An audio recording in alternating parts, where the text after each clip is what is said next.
Hello student, आपके लिए biology class 10 का थर्ड चैप्टर लाई हूँ, जिसका नाम है परिवहन। इसका फर्स्ट लेक्चर हो चुका है, ये सेकंड लेक्चर है, जिसमें आपको बताया जाएगा परिसंचरण तंत्र। अगली कक्षा में आपको बता दिया गया था कि परिवहन क्या है, अब उसी से रिलेटेड चीजें हैं जिसका नाम है परिसंचरण तंत्र है। तो आपको परिवहन समझा दिए हैं। देखिए परिसंचरण तंत्र क्या है, जिसे सर्कुलेटरी सिस्टम कहा जाता है। इसमें बताता है किसी जीव में परिवहन के लिए एक तंत्र पाया जाता है जिसे परिसंचरण तंत्र कहते हैं। अर्थात यह एक ऐसा तंत्र है जिसका कार्य शरीर के विभिन्न अंगों तथा ऊतकों के मध्य पदार्थ का आदान प्रदान होता है। ठीक है, परिसंचरण तंत्र में बता रहा है कि यह एक ऐसी प्रक्रिया है या एक ऐसा तंत्र है जिसमें भोज्य पदार्थों के, जैसे किसी भी जीव में, मतलब कोई भी जीव रहता है, उसमें भोज्य पदार्थों का क्या किया जाता है, परिवहन किया जाता है। और उस परिवहन को करने के लिए एक विशेष प्रकार का तंत्र शरीर में क्या होता है, फैला रहता है। और इसी तंत्र को हम क्या कहते हैं, परिसंचरण तंत्र। देखो परि का मतलब होता है दूसरे को, संचरण का मतलब होता है वहन करने वाला, परिवहन करने वाला, और इसी को क्या बोला जाता है, परिसंचरण तंत्र कहा जाता है। और ये जो परिसंचरण तंत्र होता है आपका, वो दो प्रकार का होता है। एक होता है आपका खुला परिसंचरण तंत्र, जिसे कहते हैं ओपन सर्कुलेटरी सिस्टम, और दूसरा होता है आपका बंद परिसंचरण तंत्र, जिसे कहते हैं क्लोज सर्कुलेटरी सिस्टम। ये देखिए खुला परिसंचरण तंत्र में क्या होता है, यह एक ऐसा परिवहन तंत्र है, कहेंगे यह एक ऐसा परिवहन तंत्र है जिसमें जो पदार्थ का क्या होता है, आदान प्रदान होता है, कह सकते हैं परिवहन होता है, वो सीधे किसके, ऊतकों के मध्य होता है।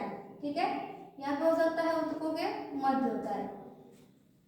इसमें नलिकाएं नहीं पाई जाती है। अर्थात इसका कहने का मतलब है कि इसमें जो परिवहन होता है विशेष नलिकाओं के माध्यम से होता है, नहीं होता है जिसमें सीधे, जैसे जो पदार्थ होता है वो आता है और ऊतक से या दूसरे कोशिका से तीसरे, तीसरे से चौथे, चौथे से पांचवे, ऐसे ही मतलब ऊतकों में होता हुआ क्या होता है, पूरे शरीर में फैल जाता है और पहुंच जाता है। इसमें किसी प्रकार की विशेष नलिका नहीं पाई जाती। ऐसा नहीं कि इसमें नलिकाओं में बहता है, ऐसा भी नहीं होता। इसमें क्या होता है, रुधिर के माध्यम से सीधे ऊतकों से होते हुए पूरे शरीर में क्या कर दिया जाता है, चला जाता है। तो इसको क्या कहते हैं, खुला परिसंचरण तंत्र या ओपन सर्कुलेटरी सिस्टम कहते हैं। जैसे इसमें एग्जांपल है आपका आर्थ्रोपोडा, जो कीट होते हैं। ठीक है, इनमें क्या होता है, जो परिवहन होता है आपका खुला परिसंचरण तंत्र का होता है। यही इनमें क्या होता है, परिसंचरण तंत्र आर्थ्रोपोडा वाले सब के जीवों में पाया जाता है। ठीक है, अब आता है दूसरा कि क्लोज सर्कुलेटरी सिस्टम क्या है या बंद परिसंचरण तंत्र क्या है। तो कह रहा है इस प्रकार के परिसंचरण तंत्र में रुधिर सीधे ऊतकों के संपर्क में नहीं रहता है।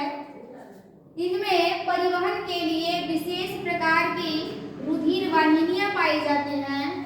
जैसे एग्जाम्पल दिया है एनेलिडा, जिसमें केंचुआ का उदाहरण दिया है, कार्डेटा में जैसे मनुष्य का दिया है। देखिए ये दूसरा जो बता रहा है आपके कि बंद परिसंचरण तंत्र क्या है, ये एक ऐसा परिसंचरण तंत्र, परिसंचरण तंत्र सभी लोग जानते हैं कि परिवहन करना पदार्थों का, उसके लिए जो तंत्र पाया जाता है वही क्या है, परिसंचरण तंत्र है। इसमें जब परिसंचरण तंत्र पढ़ते हैं बंद, तो इसमें क्या होता है कि परिसंचरण तंत्र में उस रुधिर के परिवहन के लिए एक क्या पदार्थ के परिवहन के लिए एक नलिका, एक विशेष नलिकाएं पाई जाती हैं, और उसी नलिका के अंदर ये रुधिर क्या होता है, बहता है और पदार्थों को लेके जाता है, और विशेष प्रकार की नलिकाओं के माध्यम से कोशिका तक क्या कर दिया जाता है, पहुंचा दिया जाता है। ठीक है, तो इस प्रकार का जो परिसंचरण तंत्र होता है वो कहलाता है बंद परिसंचरण तंत्र या क्लोज सर्कुलेटरी सिस्टम। और इसमें आपका आता है एनेलिडा, जिसे केंचुआ हो जाता है, और कार्डेटा में आपका मनुष्य हो जाता है। ठीक है,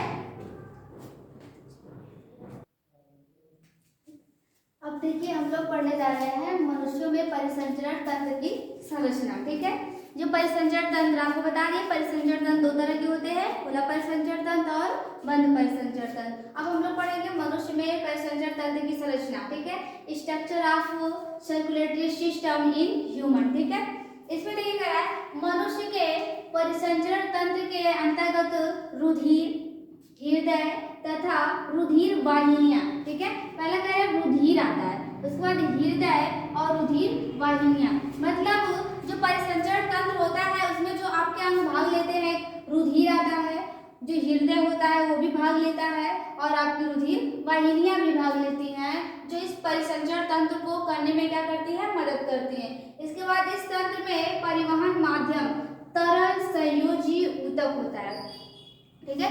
तरल संयोजी ऊतक अर्थात रुधिर जो हमारा होता है एक तरल संयोजी ऊतक होता है, उसके बारे में कह रहा है। और रुधिर एवं लसिका होते हैं, मतलब ये जो आपके तरल माध्यम में जो रुधिर पाया जाता है इसमें आपका तरल संयोजी ऊतक, उसके बाद रुधिर हो गया और जो आपकी लसिका होती है, ठीक है। ये सब क्या करती है, पदार्थों को परिवहन करने में मदद करती हैं। तरल संयोजी ऊतक ही वह माध्यम है जिसके द्वारा, ठीक है, जो तरल संयोजी ऊतक क्या बोलते हैं, तरल संयोजी ऊतक जो होता है आपका और रुधिर जो होता है वह वही एक ऐसा माध्यम है जिसके द्वारा गैसों एवं पोषक पदार्थों का परिवहन रक्त व शरीर के बीच में होता है।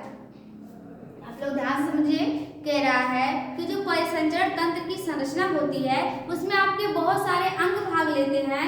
जैसे आपका होता है रुधिर होता है, क्योंकि रुधिर क्या है, तरल संयोजी ऊतक है जो तरल माध्यम पाया जाता है, हृदय है, रुधिर वाहिनियां है, ये सब क्या है मिलकर आपके एक परिसंचरण तंत्र का निर्माण करती हैं। और ये जो परिसंचरण तंत्र का निर्माण करती हैं, लेकिन परिवहन का जो माध्यम होता है आपका तरल होता है। अगर ये तरल नहीं रहेगा तो क्या है, रुधिर वाहिनियों बह पाएगा, नहीं बह पाएगा, क्योंकि अगर ठोस अवस्था में रहेगा मान लीजिए तो क्या है, परिवहन होगा ही नहीं, इसलिए क्या है वो तरल माध्यम में होता है, ठीक है, अर्थात रुधिर होता है। उसके बाद इसमें रुधिर है, उसके बाद लसिका होती है, ठीक है, यही सब होती है जो परिवहन करने में क्या करती है, मदद करती हैं। और तरल संयोजी ऊतक वह माध्यम है जो क्या करता है, विभिन्न प्रकार के पोषक तत्वों का परिवहन करता है रक्त व शरीर के विभिन्न भागों तक, ठीक है। Thank you. और हमारे चैनल पे नए हैं तो इसको सब्सक्राइब और चैनल को लाइक कर दीजिए, और जो भी क्वेश्चन है आप लोग प्लीज़ कमेंट कीजिए।